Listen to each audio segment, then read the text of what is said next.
Hey, what's up guys? Welcome back to Kobayashi Island, episode 7.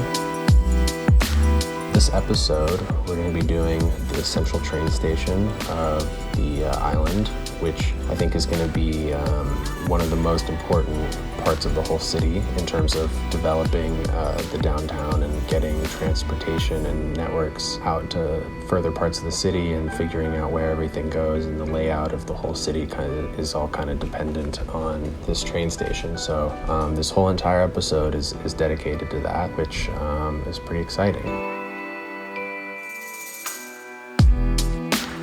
I wanted to, with this train station, rather than downloading an asset from the workshop, kind of build it out completely custom. So what I did here was I got these modular train station platforms, which I've used before, and are basically just the platform, the track, and that's it. And I'm using a bunch of props and invisible paths to turn this whole thing into sort of a functioning place. My plan here is to make sort of like an elevated park above the train lines, have the tracks connected up above where you walk through some greenery, and then have like a main station building on one side, have it lead down to sort of like the Capitol area down below on the other side. So what I did here, there are these pillar assets that I'm pretty sure come with some sort of freeway or something that I'll always end up subscribing to. I don't know why I have it, but I do.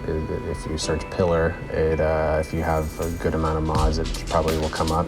These like horizontal concrete blocks, and these are great to use in conjunction with the ploppable grass and the ploppable pavement and asphalt, because it kind of gives you like a rim, like a thickness to the kind of like 2D ploppable surfaces, so it gives it like a nice edge. And so I made these kind of curved edges that are the outside of this upper park walkway area, and then also use them to line the escalators that bring you up from the platform to the upper walkway area, and then kind of filled in the in-between areas with the ploppable grass and pavement. Right now I'm kind of building out the paths that connect each of the tracks. These paths aren't really functional right now because I'm just placing down the pavement itself and not the invisible paths, but I'm kind of getting an idea for how people are going to walk around, and sort of this garden area up above, how it's going to be laid out, and where the ends are going to connect to, and how people are going to get to an area that's not the train station, like where, stairs down or whatever.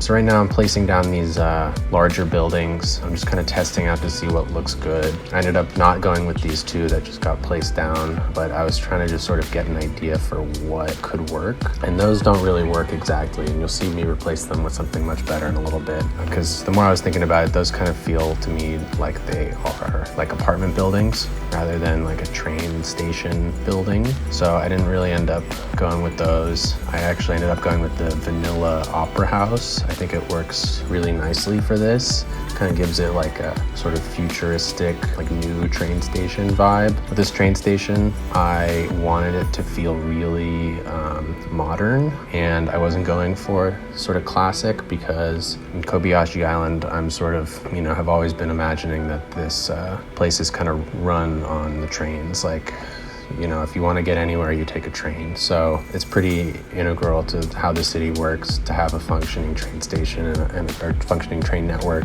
and a high-profile sort of main train station, where if you're a tourist, you're going to end up at this train station 10 different times when you're going to different places, because, everything runs through the central train station. You're going to make a lot of connections here. You're going to get to downtown from here. I'm imagining that this is the kind of place where the city of Kobayashi Island has spent a lot of money on a new train station in the last 10 or so years, and this is kind of what they came up with, sort of like a indoor-outdoor mix kind of place.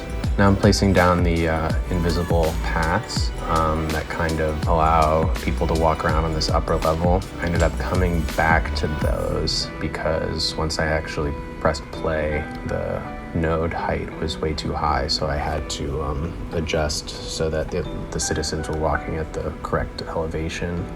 That's kind of the one bummer thing about the invisible passes. You really have no idea where you're placing them down because they're completely invisible, so you kind of just have to wait for people to walk around in order to see if you placed it down in the right spot. So now I'm placing down the stairs, and there's going to be an escalator to get down from the upper area of the train station down to kind of the rest of the city. This is sort of like, besides like being in a building, this is probably one of the higher elevation places in this downtown area where you can walk around. So pretty much you'd be going downhill from the train station no matter where you are. It's sort of because most of the trains are going to be running above street level, so it just kind of makes sense that the main train station would also be above street level. Throughout making this, it was kind of a big thought experiment trying to figure out where each platform was going to have its train lines sort of go to, which lines would go back to the old town, which lines would go deeper into downtown, if there were going to be lines that kind of looped back around. And I think that's something that I can kind of change a little bit as time goes on and as I need certain things. But it's definitely kind of important figuring out the distribution of how many lines are going in each direction, so I know generally how much train service I'm really going to be able to provide in a given area, because I don't really want to have too few lines going to a really dense area or too many lines going to a really low density area. So I think, because I made a lot of these junctions on either side of the train station with the one-way track, I can kind of adjust, maybe switch over a station platform and have it go to a different direction, connect up with a different line later on once I kind of know really where each line is going. But I think for now I kind of split it up a little evenly, where there's 4 or 5 tracks that go towards the old town, which will, if you go further along those lines, it'll take you to probably the harbor and the airport and the more industrial and low density areas. And then on the same side of the station, there's an additional 2 or 3 tracks that go the opposite direction towards downtown, like along the coast. And then on the other side of the train station, there's another 3 or 4 that go in the same direction as Old Town and probably the airport and stuff, and then a couple more that loop back towards the downtown. So you just saw me place down the vanilla opera house, which will kind of serve as the makeshift train station interior area, where you probably go in, big huge ceilings, buy your tickets inside, maybe wait inside for your train to come if it's raining or something, and then walk to the platform from there. I really liked the way that looked, because it ended up being like an oval shaped building, and a lot of what I'm doing with this is curves and ovals, so it kind of nestled itself nicely into the curve that I had created in the shape of the station. I also kind of like how it looks sort of like very formal, and like this is an important sort of area because, it's kind of the center of the city. I was looking at the Imperial Palace government areas in Tokyo on Google Maps, and they kind of have a similar thing going on there, where the main train station of the city has like a direct shot to the government buildings. And I kind of wanted to do something similar here, where this is sort of like a very formally designed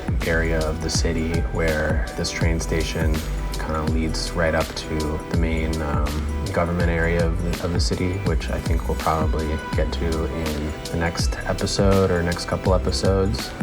Because that's going to be another thing that a lot of the downtown is really dependent on, in terms of it's going to be taking up a lot of space, and I really want it to be nestled right in the middle of the city. So a lot of stuff depends on where it's placed. Just there you saw me place down infrastructure for buses. I just put down the bus depot and kind of where the buses go to sleep at night. And now I'm placing down an area where the buses can pull up and pick up passengers, sort of like the bus terminal area. The way I'm doing this is with a one-way bus street that leads into the area and out of the area, and then one-way alleys that will serve as the spots where the bus can come and stop and pick up people. So the idea is basically that only buses and service vehicles will go into this area, and it'll kind of serve as a like a bus terminal. I think the downtown specifically is going to need a good amount of buses to kind of help support the train lines. It's going to be so dense that the train lines aren't necessarily going to be close enough to everything, and I think a lot of buses are going to have to go into the sort of in-between areas. I'm not really imagining that the buses are going to take you far away. I think that's much more the train's responsibility, but I think in these dense areas, the buses are going to be very helpful in order to get people to sort of closer distances without having to walk really far. So now I'm kind of building out the back area of the train station. There's going to be sort of like an upper plaza area where there's going to be more invisible paths, and where you kind of either go down to street level from the main station, or you connect to a bus. It's also going to be hooked up via stairs and escalators. These escalator props just came out. I saw them on the workshop the other day, and literally was like, okay, this is very lucky because this is the exact time I want to use this, is with this train station. I'm not sure if I'm going to really use it very many other places, but it really works well for this purpose. Glad that it came out when it did. I really like this new asset.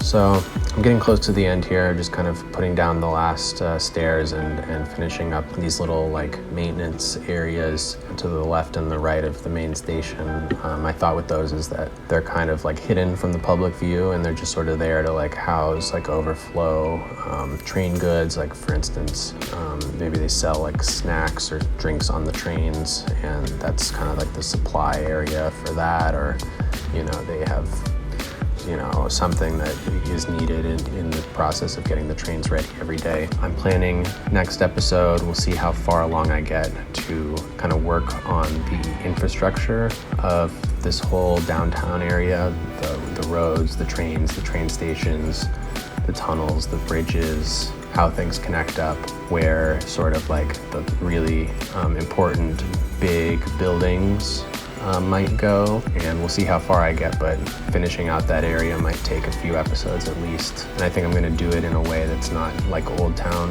where I do an area, finish it 100%, and then move on to the next area. I think because of the nature of this downtown area, I'm going to have to spend an episode on the network, and then spend an episode on sort of more and more finer details. And then once the whole area is done in a couple episodes, then move on to a new area. So we'll see how that goes. I'm excited to start working on it. It's not going to be the full downtown because, you know, kind of the more financial skyscraper district will be a little bit further away. This is going to be more like the traditional downtown where, you know, government buildings are, and maybe like some larger buildings and some dense areas, but a lot of, it's going to be more of a variety and not so many skyscrapers. So look forward to that. Until next time.